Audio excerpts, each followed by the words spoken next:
Sinagip ng mga otoridad ang isang batang 4 na taong gulang na binugbog umano ng kanyang amain sa barangay Mampang, Zamboanga City.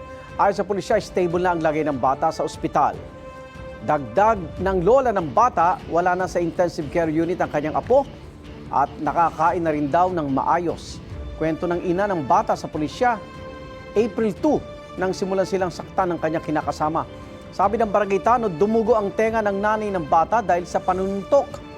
Kawayan naman daw ang ginamit ng suspect sa pananakit sa bata.